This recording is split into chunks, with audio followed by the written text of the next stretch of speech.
মানুষকে চেনা কিন্তু সহজ নয়। মানুষ শতক্রোশ দূরে থেকেও পাশে থাকে। আবার হাতে হাত রেখেও বিশ্বাস ভাঙে। মানুষ গভীর ভালোবাসাও গোপনে রাখে। আবার প্রতারণার ইচ্ছে নিয়েও মুখ ফুটে বলে দেয় ভালোবাসি।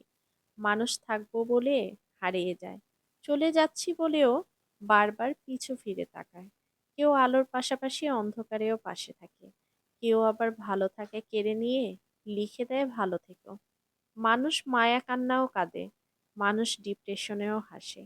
এজন্য মানুষকে চেনা বড্ড কঠিন। সত্যিই কঠিন বটে। মানুষে মানুষের তফাৎ, ভিতরে বাহিরে তফাৎ, কথায় ও কাজে তফাৎ, তফাৎ মন কিংবা মনুষ্যত্বে। তাই মানুষ চেনার ব্যাপারে খুব বেশি আত্মবিশ্বাসী হতে নেই। কাউকে পুরোটা চিনে ফেলেছি ভাবলে কষ্ট পাওয়ার সম্ভাবনা বেশি থাকে। হুম, সত্যিই বেশি থাকে।